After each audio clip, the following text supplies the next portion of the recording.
gonna just like 180 this conversation. I want to get your guys' opinions because we got three tech forward people on here. It's unique and who are in this industry. So Apple Vision Pros, right? I think everyone's seen them. They've seen the memes. Maybe you've watched a review video or whatever. Steven, maybe you at first, like, what were your thoughts, and were there anything related to your shop as far as this could be used, or there's something here, or was it just total toy? Bruce, first of all, we have to ask a question. Have you ordered one? No. What is it? 3,500, 3,600? Did you, Alex? Did you order one? I can't. Just US only. I think they're going to be in UK later this year. I early on got a set of VR goggles. I don't know, whatever they were called. And I think I used them twice and put them down and never used them again. And my business partner's grandson has them now. Which ones? Wait, the glasses? Quests? No, like this is like, I don't know. This is like early Facebook on, maybe. Yeah, 4 or 5 years ago. And then I don't think I've put on a pair since. But when I watch it, I'm like, wait a second. They're literally just like working on their computer and then they're like out in space. You look like total dweebs. I don't know. I think it's going to be mostly for entertainment and gaming. I just don't see it.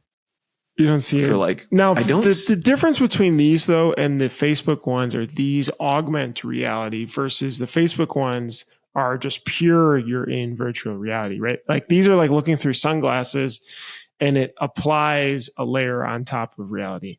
Well, no, Zuckerberg just came out yesterday and said there's the see-through thing on one of the Facebook ones. Yeah, he literally they're trying AR stuff as well. Yeah. And so it's weird. You're looking at a screen, but you're looking out of your window. It's like you're in your own little rocket ship or something like that. Yeah. I don't know. I don't know. Alex, what do you think? Well, I watched a few interviews first. So some of the tech interviews where they reviewed in the studio. And then I watched, Casey Neistat, I think? Where he wore it for 12 hours in New York. And then he has this part in the video where he sits in Times Square and he's got like 5 windows in front of him. There's YouTube, there's something else here, there's something else here. And I agree with Steven. I think this is more, right now, this is more of an entertainment device. And I think this could be potential the future of entertainment, because right now, the big ski goggles, but think 10 years down the line, 20 years down the line, 30, they could be a size of just normal glasses. And then you'll see people on trains, instead of sitting looking down, watching at the phones, they'll look somewhere with their glasses on, and they'll have like three big screens watching 3 films or 3 football games at the same time. That's a good point. The technology is still early. I actually, I have the Rayban Metag glasses. I got them as a gift. And actually, we were out in Salt Lake City and we went dog sledding, and I used them for it, and it was super cool.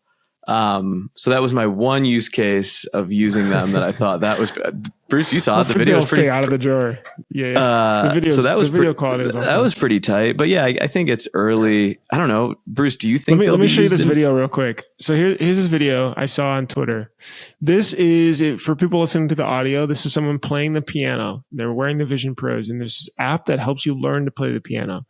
And so you're looking at the piano through the goggles, and it's telling you what key to push to play this song. So it's kind of training you to learn how to play the piano in this maybe new school way. I don't know if it works better than learning sheet music. It's like Guitar Hero.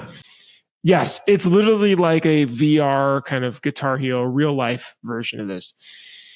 My thinking was, does this correlate to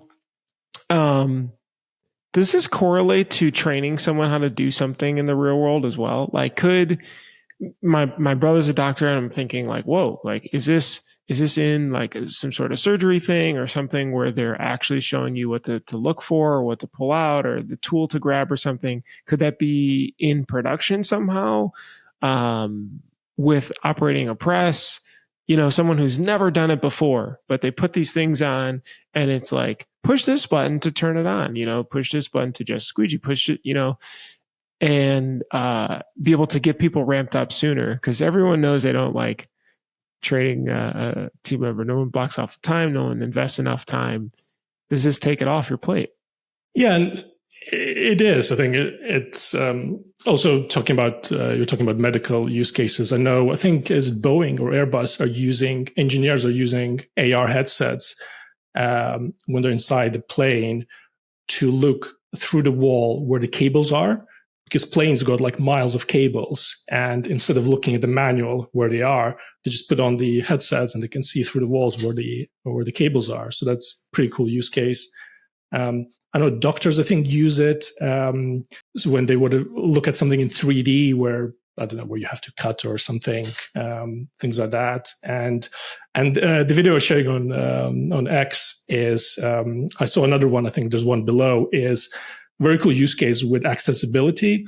So if you cannot hear, you put the goggles on, you could see subtitles of what the person is saying, like a speech bubble, and just real life text, what they're saying. Or also, if they speak a different language, it also translates real time. So you can have like a normal conversation with the person. That's kind of cool. So that's pretty cool. Yeah. I think when companies like this, whether it's Meta or Android or Apple, they put these out, they don't know what inventions and innovation are going to happen, right? Like that's almost like when the iPhone came out, we didn't know what the App Store was going to be. And then once the App Store was out, developers were able to invent and wander and figure things out there. So, would I like it if I could control my press from a VR? Like, could I technically control a robot that's loading shirts from a room? Maybe. I don't know.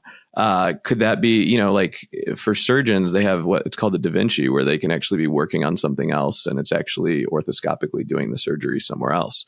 So, it's only up from here. It's going to be interesting what moves it makes and what routes it takes. It'll be interesting if it's going to help more from the accessibility in the medical field or like manufacturing. How's it going to affect manufacturing?